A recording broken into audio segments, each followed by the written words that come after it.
So today we are going to dig even deeper into the concept of dimensions, location, relation, and integration of parts to each other and to themselves in the front end of our 1965 Mustang GT Convertible. To help us with that, we have acquired a schematic that was put together by a group of people that restore these cars and have decided to measure their front ends for different dimensions and try to put them together in a database. So we're going to try to do that and try to see where our measurements are in the front end. So let's get started. Measuring day.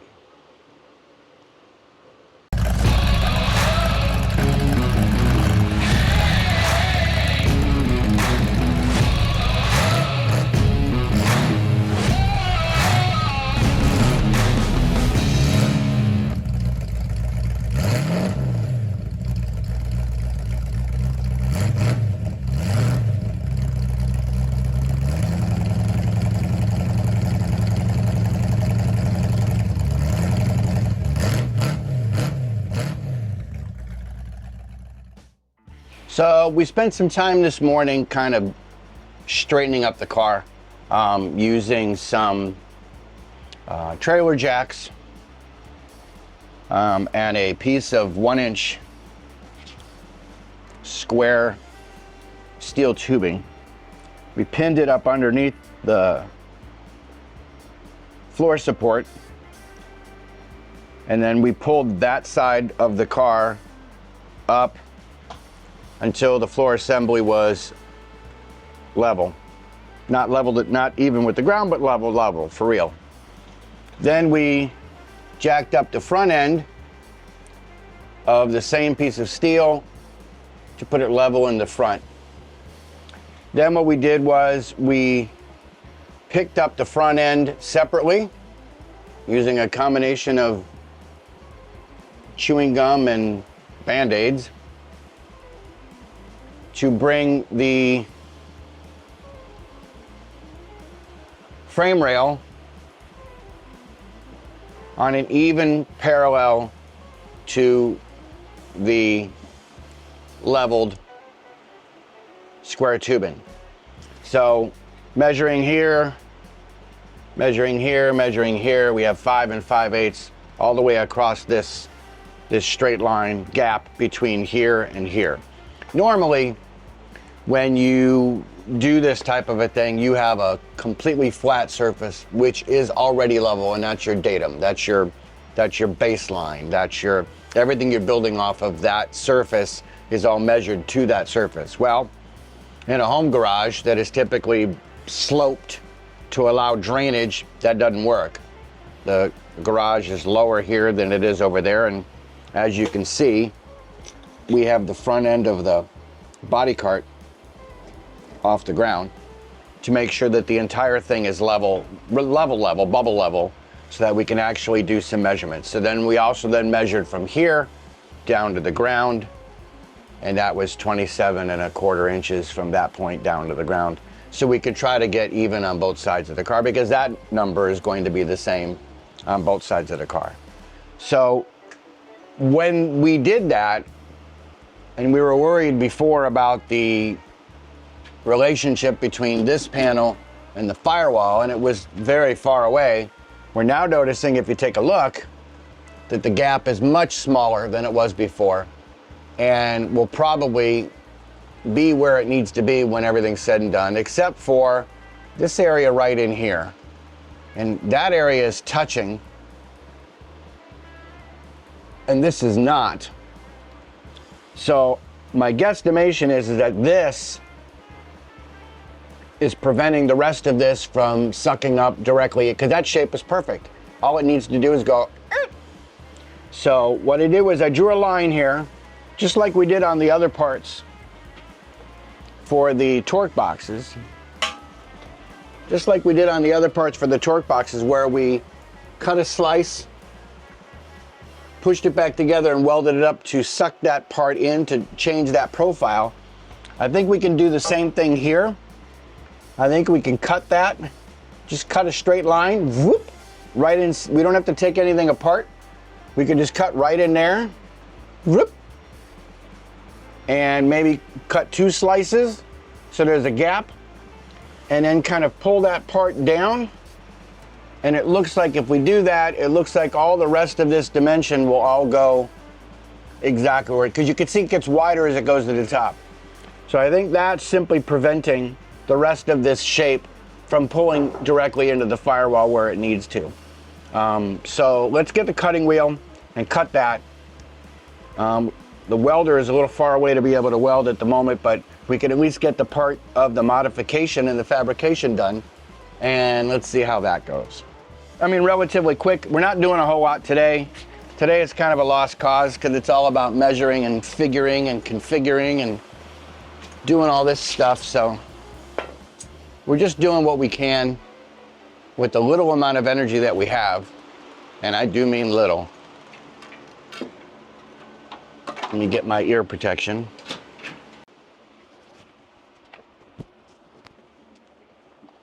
Okay. And as always, protect yourself, protect your ears, protect your hands, protect your eyes. Always a good thing to do. No point in rebuilding a car if you can't enjoy it because you can't see. Because you blinded yourself with flying shrapnel. Oh, and it looks like I have to change out the blade. I got new blades, which is great. It'll make quick work of a lot of what I have left to do, just the whole driver's side of the car.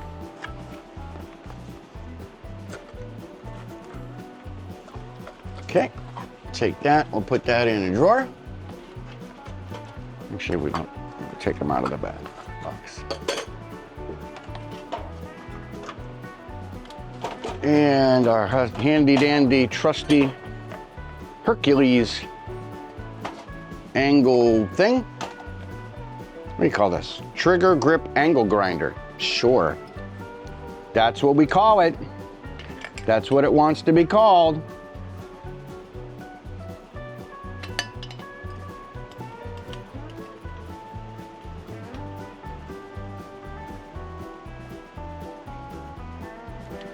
Okay, and that grinding wheel can go away. Brand new cutting wheel. Oh, looks like it can go either way. That's fine. Ho!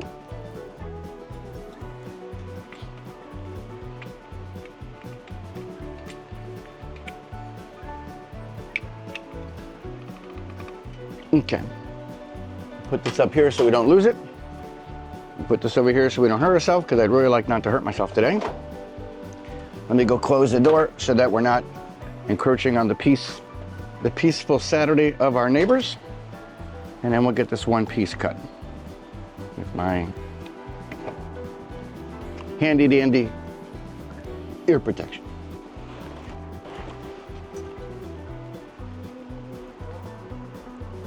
Okay, let's get this show on the road, as it were. Okay, both doors closed. That door is closed.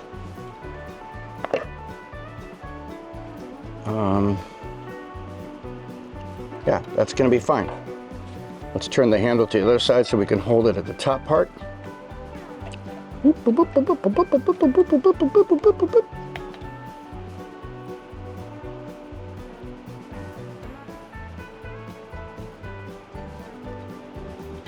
All right, and just to recap, we're going to be making about a 2.5-inch slice to make room for this piece to suck up to the firewall.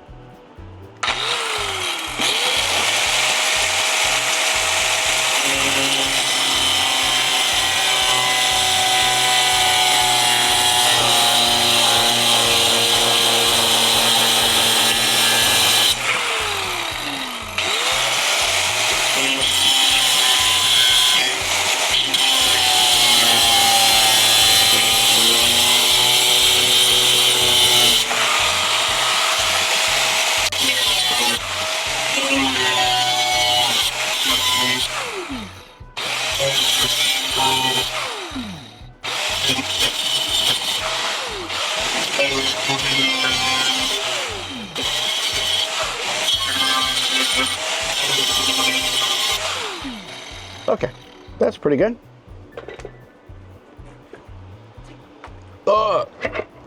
Take off my ears.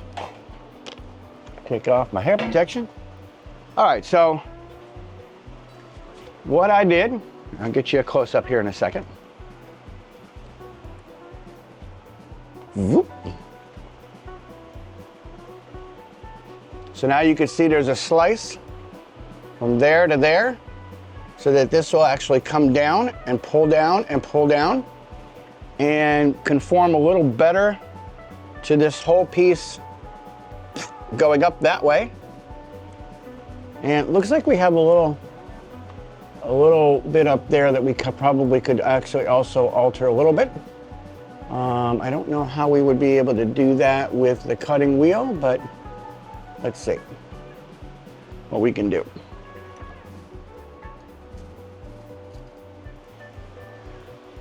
And this is probably hot. Yep.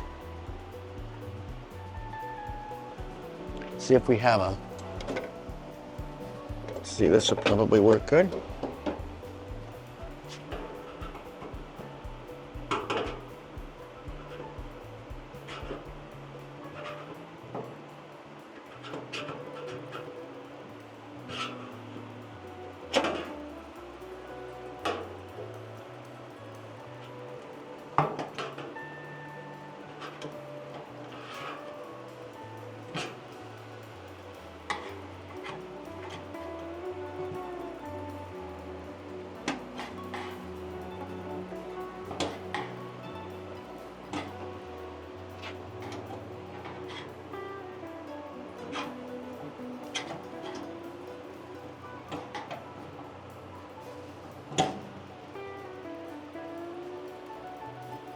That's much better.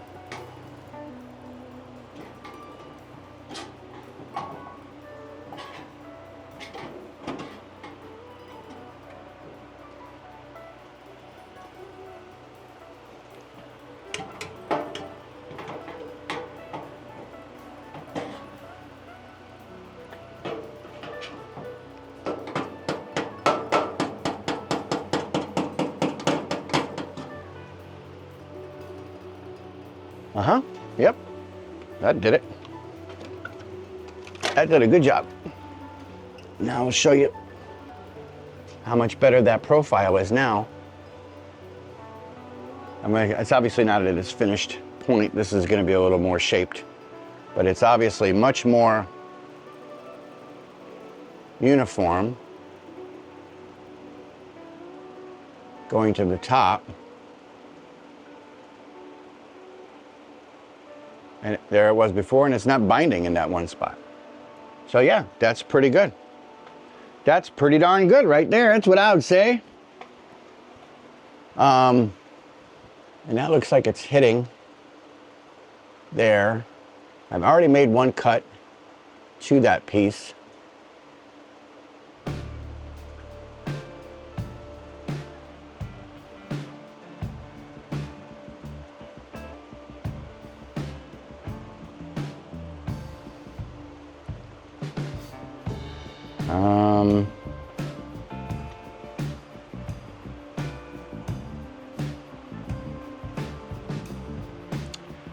Let's see.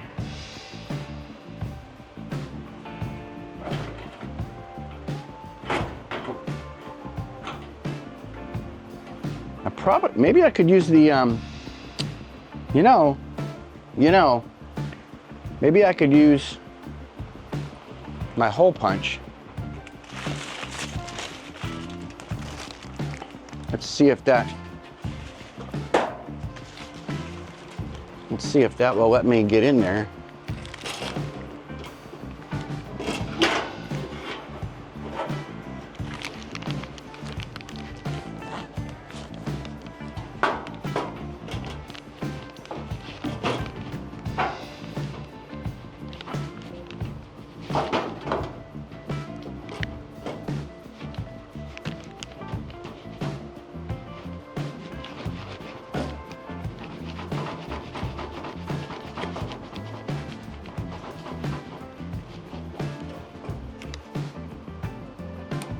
There's no pressure there. So we need to, you're gonna lose the light here in a minute because, oh no, the light will be fine. You're actually not gonna lose anything.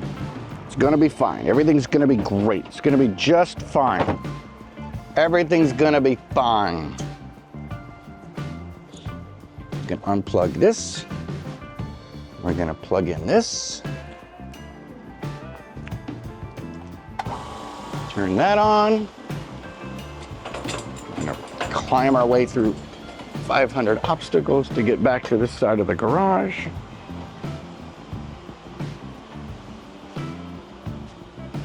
And what I'm doing here is I'm attempting to use the hole punch to just nip, like a nipper, just to nip that corner of the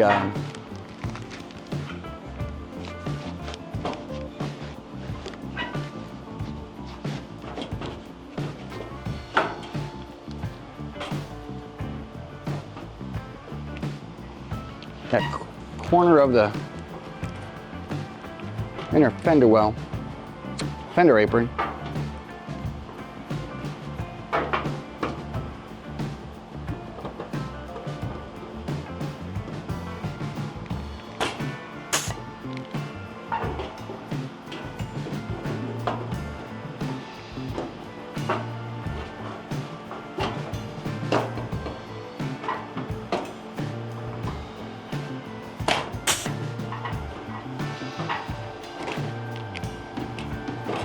One more,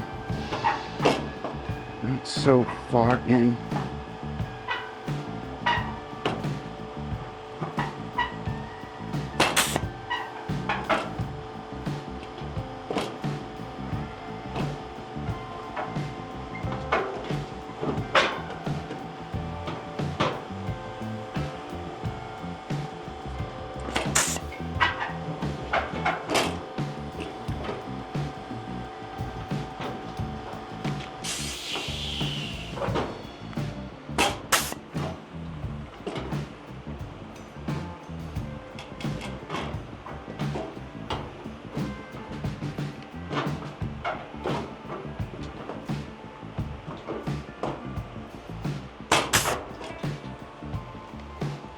Okay. And then we can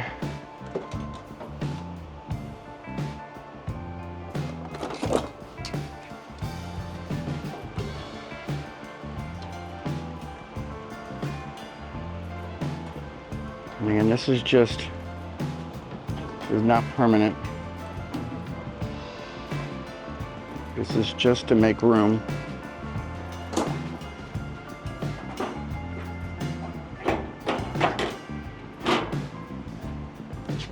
Oh, that's better.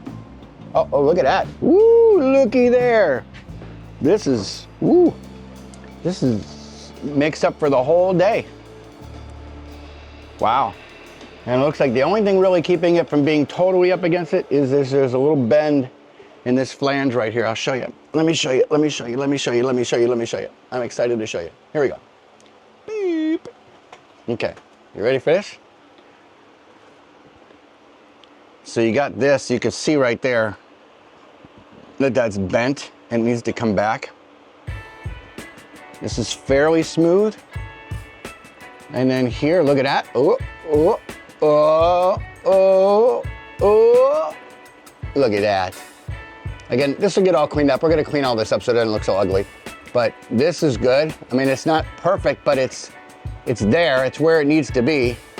We haven't really gotten everything down where it needs to be anyway, so it's still got some wiggle room to go, but that's a much better fit and much better relationship between those two pieces than they were at the beginning. I'm super excited about that.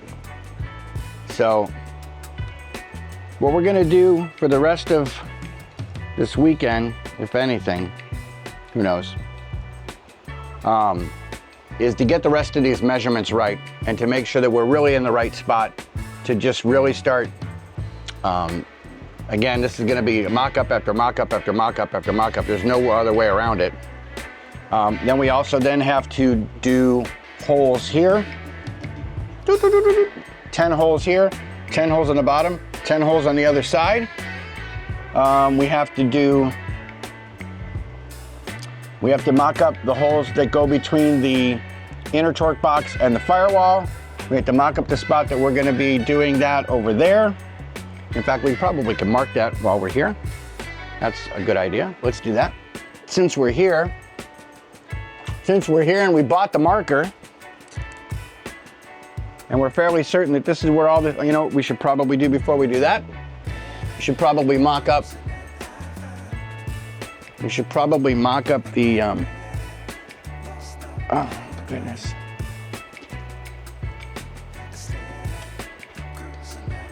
Sorry. Rearranging my lighting. Oh, can't rearrange it too far. Get in there.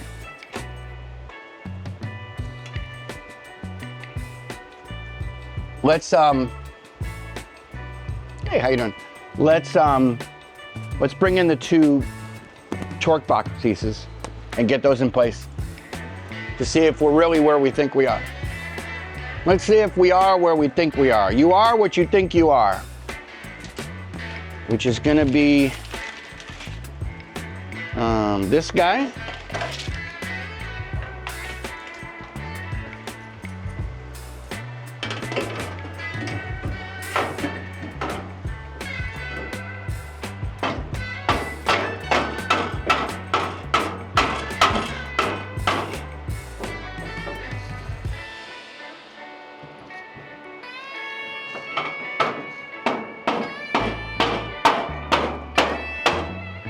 Very nice. Very nice. That all looks very nice. It's floppy, but it's nice. I don't know if there's a way to hold that in place with any kind of a clamp. Let's see. Down here, maybe? Nope. Up there, maybe? Nope. I have to do it with the outer torque box, which is where? Here, somewhere. Which is this guy.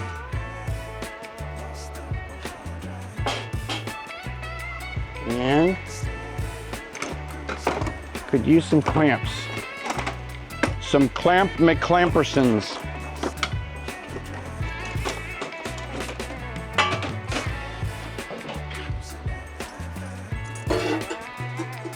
Okay, so let's see how this is gonna look.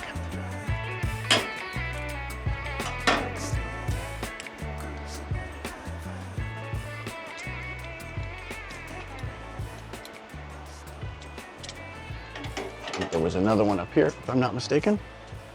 Nope. Where are you?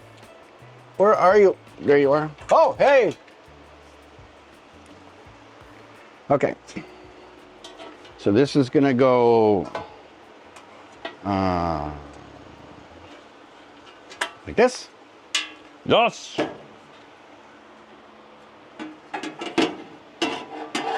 Oh, we can't put this in there because that's in the way. Oh, isn't that just flipping lovely? Well, just pretend like that goes up in there.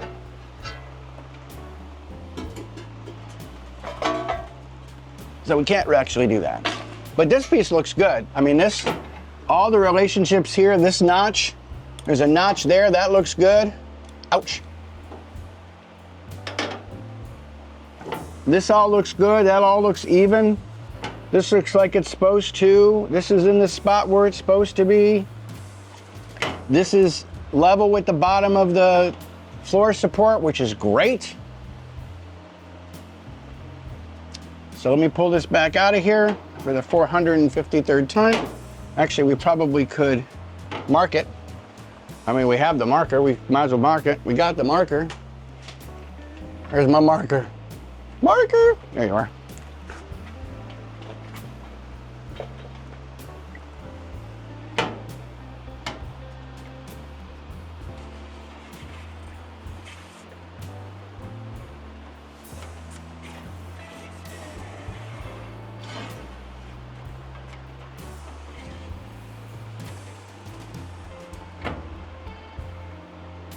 Okay, and there you have it. There it is.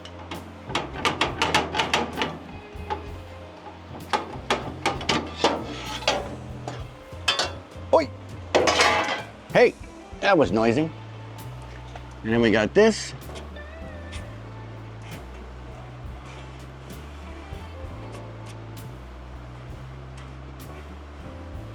So that's marked. We got this. That's marked. There's going to be 10 holes here.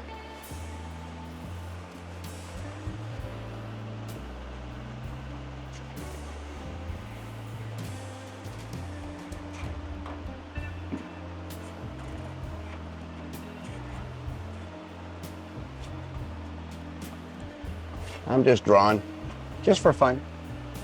Just because I can, because I got the marker, so I might as well do it. So there'll be, I think, 2 or 3 rows here of holes to hold this plate up in place. There'll be a set of holes here, probably drilled through this to drill it from the inside, or to weld it from the inside.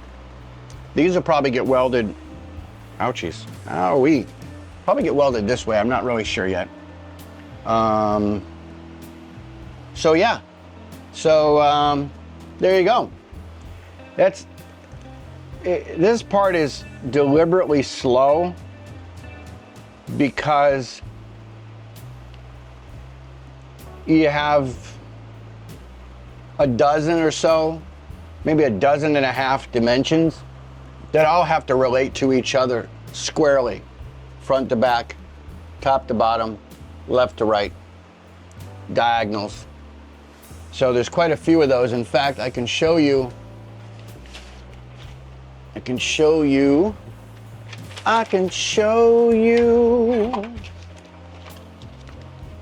maybe I can't. Oh yeah, I can. Here it is.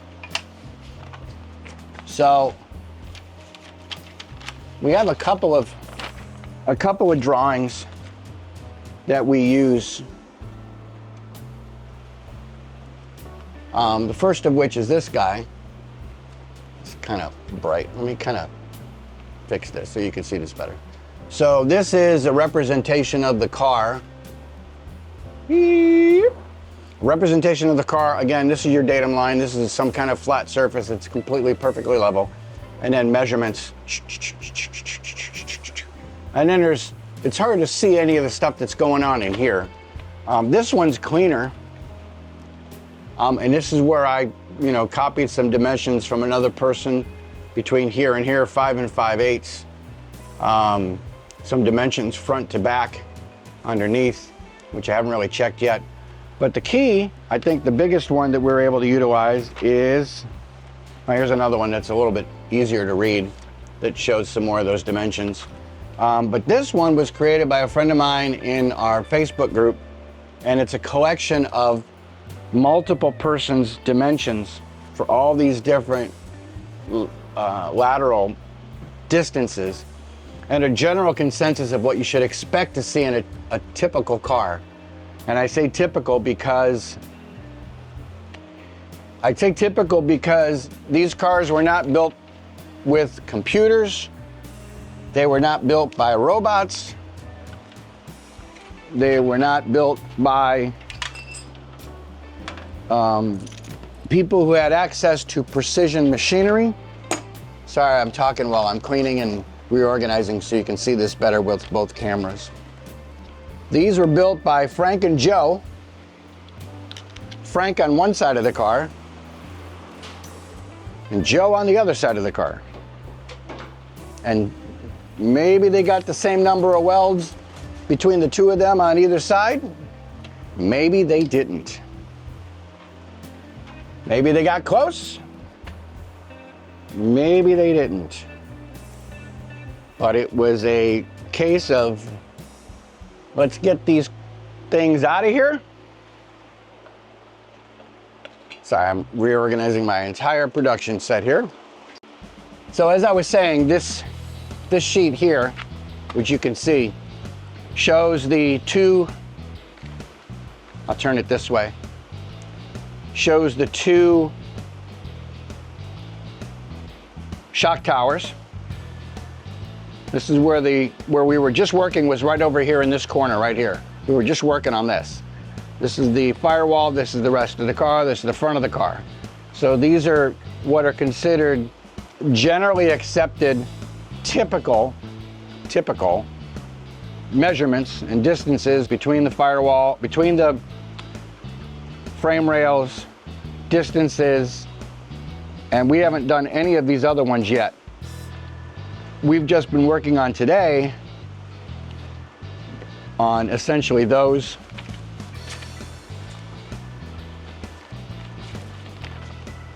Really straightening this out here is getting this straight, level, and getting that in place so we can see the relationship between the fender apron and the firewall. It's a work in progress. Everything is a work in progress. Let's see if I have a better picture of that in here. Front, back. Well, this one's not bad. Again, you can see what we were working on the other side of the car is right up in this corner and freeing up that corner and freeing up this spot so that this will all be nicely formed with the firewall. So that the firewall, the upper and lower cowl, the dashboard, the torque boxes, the A-pillar, the kick panel reinforcement, all of that all goes into a nice, strong structure. Strong structure. Here's an actual convertible. So this is 100% of what we were actually looking at because the convertible is slightly different than the coupe. So getting all of these things to cooperate first, and modifying and cutting and pinching and clipping and all that stuff, getting that to play nice together, then moves into the next step, which is to actually get them in the correct position and all of those dimensions, the dimensions that we were talking about on this piece of paper here, all those dimensions overlay over the top of this. Here to here, here to here, here to here, here to here, here to here, here to here, all those squaring up of that, all the squaring up of, holy Makanowski, here, we can all play along, of 1, 2, 3, 4 pieces that are all making a box have to all be in a precise position because they need to be in a precise position because over top of here are the fenders and over top of here is the hood. And then at the back end of the fenders is the body line for the doors, which goes into the rear quarters. So this line needs to be straight going all the way down. It should not be like whoop or whoop. This side to side should be correct so that the gaps between the fenders and the hood are all right. When you look down the center of the car, everything should be symmetrical left to right. Everything should be level the way it should. All the body lines should match up. So all that little fine tuning and tweaking of 1, 2, 3, 4, 5, 6, 7, 8, 9, 10, 11, 12 pieces, all that plays into each other at its connection points and its witness marks and the relationship between them so that they can all be finally after all of that fine tuning locked into its correct, final, correct, measured, verified, remeasured, verified, re-verified position, and then weld it all together. Is that going to happen in the next 5 days? I'm going to say no. But we can't be upset about that. We can't be focusing on the things we didn't do. We can only focus on the things we did, which is today we were able to get this sorted out. And last weekend we were able to get the torque boxes sorted out. And so it's just step by step. It's a giant laundry list of items that all need to play nice to each other so that it can come together into a full assembly safely, structurally safe, structurally sound, and straight in the dimensions that it needs to be straight. So that's all we're going to be doing this week. I know it didn't look like a lot, but it did involve a lot of thunking with the noggin. And so again, the next video is going to be continuing to move on with continuing to tweak these items and get these things all in place in preparation for the final mock-up, and get all the surfaces prepped, because anything that we can't see, like inside these torque boxes and inside between the outside